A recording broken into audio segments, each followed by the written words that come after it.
بڑے اہم لوگوں کو شعور حضور نے عطا فرمائے، وہ اس جماعت کا فیصلہ تھا کہ ہم سارے جوان، سارے بڑے لوگ ملیں گے۔ یہ حضور کے اعلان نبوت سے پہلے کی بات ہے۔ ہم بڑے لوگ ملیں گے، کسی بڑے کو کسی چھوٹے پر ظلم نہیں کرنے دیں گے، کسی آدمی کو کسی غریب کا حق نہیں کھانے دیں گے۔ حضور علیہ السلام نے نا اپنے کردار سے، اپنے عمل سے، اور آپ کا جو عمل ہوتا ہے نا وہ اصل ہوتا ہے۔ ایک ہوتا ہے آپ کوئی بات کرتے ہیں اور ایک ہوتا ہے کہ آپ کوئی عمل کرتے ہیں۔ آپ جب عمل کرتے ہیں تو عمل کے ذریعے بھی لوگوں تک بات پہنچتی ہے کہ دراصل آپ کا اٹھنا بیٹھنا چلنا پھرنا کیا ہے۔ میرے رسول کریم علیہ السلام کا اٹھنا بھی ایک نبی کا، بیٹھنا بھی ایک نبی کا، بات کرنا بھی ایک نبی کا، معاملات زندگی کرنا بھی ایک نبی کا، لین دین کرنا بھی ایک نبی کا۔ ایک شخص کہتے ہیں میں نے اعلان نبوت سے پہلے حضور علیہ السلام سے کوئی چیز خریدی تھی اور میں نے عرض کیا تھا آپ یہاں تشریف رکھے، میں پیسے لے کے آتا ہوں۔ میں 3 دن کے بعد آیا۔ دیکھو یہ بات کرنی کتنی آسان ہے، بولنی کتنی آسان ہے، پر 3 دن یہاں میرے بھائی کو کسی شخص کو 2 گھنٹے انتظار کرنا پڑ جائے تو لوگ کہتے ہیں الانتظار اشد من القتل، یہ تو قتل سے زیادہ تکلیف والا معاملہ ہے منتظر رہنا کسی کا۔ کہتے 3 دن کے بعد میں آیا تو میرے رسول کریم وہیں تشریف فرمایا، بس اتنا فرمایا یار تم نے مجھے بڑی تکلیف میں ڈال دیا، 3 دن ہو گئے یہاں رکے ہوئے۔ تو حضور نے اپنے کردار کو، اپنے عمل کو، اپنے معاملات کو سب سے پہلے اپنی نبوت کی دلیل کے طور پر پیش کیا۔ کسی نے کیا خوب کہا تھا کہ جو تیری جان کے دشمن ہے وہ بھی کہتے ہیں، وہ جو تیری جان کے دشمن ہے، بظاہر تو آئے ہیں نا ہجرت کی رات جان لینے، لیکن امانتیں حضور کے گھر میں رکھی ہوئی ہیں، امانتیں کاشانہ نور پہ پڑی ہیں۔ وہ جو تیری جان کے دشمن ہے وہ بھی کہتے ہیں کہ امین تو ہے اور صداقت کی آبرو تو ہے، امین بھی تو ہے، صداقت کی آبرو تو ہے۔ تو پہلے کردار، پھر دوسری بات، اللہ تعالیٰ نے اپنے محبوب علیہ السلام کو اپنا مطلق نائب بنا کر، اپنا محبوب اعظم بنا کر، ایسے ہی سارے انسانوں کے بارے میں کہا وَإِذْ قَالَ رَبُّكَ لِلْمَلَائِكَةِ إِنِّي جَاعِلٌ فِي الْأَرْضِ خلیفہ، میں زمین میں اپنا نائب بنانے والا ہوں۔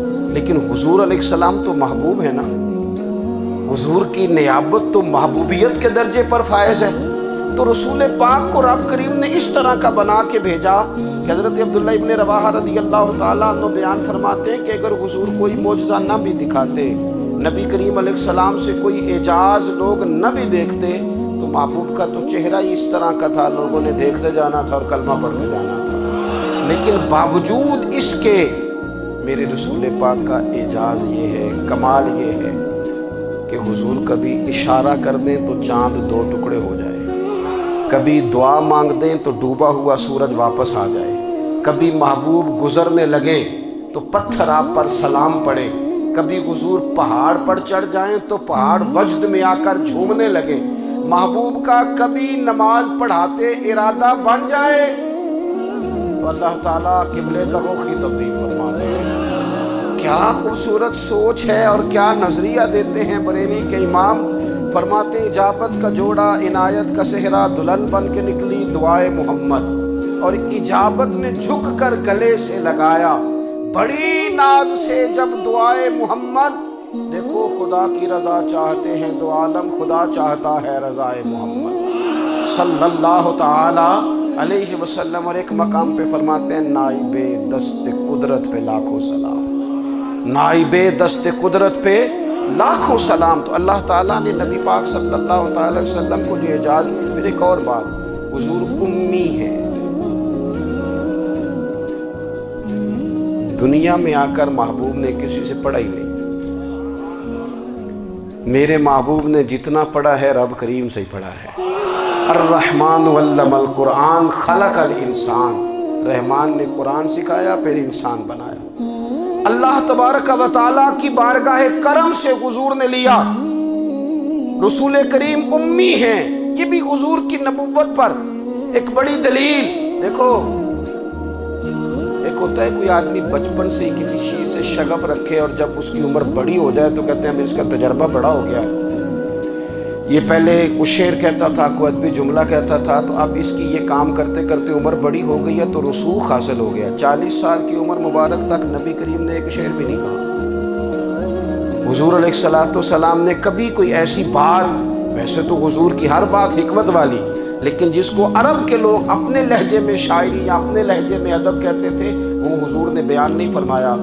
لیکن جب 40 سال کی عمر میں اعلان نبوت کیا تو پھر بڑے بڑے فصیح و بلیغ، بڑے بڑے سیانے طفیل بن عمر کہتے ہیں کہ اس شخص کو بھی میں نے دیکھا جسے بڑا ناز تھا اپنی فصاحت اور بلاغت پر، اور جب وہ حضور کے پاس آیا اور اس نے آ کے کچھ باتیں کی تو محبوب خاموشی سے سنتے رہے، اور جب وہ چپ کر گیا تو میرے کریم نے صرف سورہ فاتحہ پڑھی۔ کبھی اٹھتا تھا، کبھی بیٹھتا تھا، کبھی غور کرتا تھا، کبھی دائیں جاتا تھا، کبھی بائیں جاتا تھا، پھر کہنے لگا بتاؤ نا کلام کس کا ہے؟ فرمایا اس رب کا، اس رب کا، اس رب کا جس کا میں رسول بن کے آیا ہوں۔ نبی کریم صلی اللہ تعالیٰ علیہ وسلم امی ہیں، لیکن حضور نے کائنات کے رازوں سے پردے ہٹا دیے، نبی کریم نے جینے کے سلیقے بتا دیے، حضور نے ہر شخص کو اس کے مقصد حیات سے آگاہ کر دیا۔ نبی کریم علیہ السلام نے وہ فلسفہ حیات بیان کیا کہ لوگوں کو صرف جینے میں مزہ نہیں آیا، مرنے میں بھی مزہ آنے لگا۔ لوگ آگے بڑھ بڑھ کے جانیں پیش کرنے لگے، اپنی اولادیں قربان کر، جو فلسفیوں سے کھل نہ سکا اور نکتہ بروں سے حل نہ ہوا، وہ راز ایک طیبہ والے نے بتلا دیا چند اشاروں میں۔ محبوب کریم امی ہیں، لیکن حضور نے اس طرح دنیا کو سکھایا، اس طرح دنیا کو پڑھایا، اس طرح حضور نے علم کے چراغ اور دیپ روشن کیے کہ قیامت تک جسے روشنی ملے گی نا، اسے صرف دروازہ مصطفیٰ سے ملے گی، اسے رسول کریم علیہ السلام کے در دولت سے ملے۔ کچھ لوگوں نے کہا کہ اپنے پاس سے آیات بنا کے لاتے ہیں، اپنے گھر میں بیٹھ کے دعوے کر لینا تو کوئی مشکل کام نہیں نہ ہوتا، سارے لوگ ہی کر لیتے ہیں۔ بلکہ وہ ہمارے ایک بزرگ کہا کرتے تھے، خیالی پلاؤ پکائیے تے گھیو کدے بھی کٹ نہ پائیے، کیونکہ کون سا پیسوں کا ڈالنا ہے، زیادہ ڈالیں آپ اور زیادہ ڈالیں۔ بہت سارے لوگ ہیں آج بھی، کچھ لبرل ہیں بیچارے، کچھ دین بیزار طبقہ ہے، وہ کہتے ہیں جناب ہمیں تو جدید باتیں بتائیں، ہمیں تو نئے اسلوب کے مطابق لے کے چلیں، ہمیں تو او بھائی سن، میرے نبی پاک علیہ السلام نے فرمایا میرا قرآن کبھی پرانا نہیں ہوگا، اسے پڑھ کے دیکھ، اس کی جدت کا حسن دیکھ، یہ تو کھلا ہوا باغ ہے، تو ایک دفعہ اس کے قریب آئے گا تو خوشبو ملے گی، دوسری دفعہ آئے گا تو اس سے زیادہ تازی ملے گی، ایک دفعہ پھل کھائے گا تو مزیدار ہوگا اور دوسرا کھائے گا ہو سکتا ہے شکل ملتی جلتی ہو لیکن ذائقہ بڑا نرالا ہوگا۔ تو تو صحیح نا، جب کچھ لوگوں نے کہا یہ خود سے بنا کے آیات لاتے ہیں تو فرمایا وَإِن كُنتُمْ فِي رَيْبٍ مِّمَّا نَزَّلْنَا عَلَىٰ عَبْدِنَا فَأْتُوا بِسُورَةٍ مِّن مِّثْلِهِ، اگر تمہیں کوئی شک ہے اس میں جو ہم نے اپنے بندہ خاص میں نازل کیا ہے تو تم بھی اس جیسی ایک آیت بنا کے لاؤ۔ اور چلو چیلنج کھلا ہی دے دیا، فرما وَادْعُوا شُهَدَاءَكُم مِّن دُونِ اللَّهِ، اللہ اور اللہ والوں کو چھوڑ دو، تفسیری ترجمہ عرض کر رہا ہوں، یعنی صحابہ کو چھوڑ دو، حضور کے ماننے والوں کو چھوڑ دو، باقی ساری دنیا کے کافر اکٹھے ہو جاؤ، ایک آیت بس قرآن جیسی لے کے آؤ، ایک آیت لے کے آؤ، ان کنتم صادقین، اگر تم سچے ہو۔ جوانوں سنو، کہا ایک آیت، اور یہ چیلنج آج تک قرآن مجید کا موجود ہے، آج تک وَإِن كُنتُمْ فِي رَيْبٍ مِّمَّا نَزَّلْنَا عَلَىٰ عَبْدِنَا فَأْتُوا بِسُورَةٍ مِّن مِّثْلِهِ، تم قرآن کے مقابلے کی ایک صورت لے کے آؤ اور سارے حمایتی اکٹھے کر لو اپنے، ان کنتم صادقین، اگر تم سچے ہو۔ جواب تو ادھر سے آنا تھا نا، لیکن کائنات کے رب نے جواب بھی خود دیا، فرمایا فَإِن لَّمْ تَفْعَلُوا وَلَن تَفْعَلُوا، اگر تم نہ لا سکے، اور فرمایا تم لا سکتے بھی نہیں، اگر تم نہ لا سکے اور تم لا سکتے بھی، نہ خنجر اٹھے گا نہ تلوار تم سے، یہ بازو میرے آزمائے ہوئے ہیں، وَلَن تَفْعَلُوا، تم لا بھی نہیں سکتے، فَاتَّقُوا النَّارَ الَّتِي وَقُودُهَا النَّاسُ وَالْحِجَارَةُ،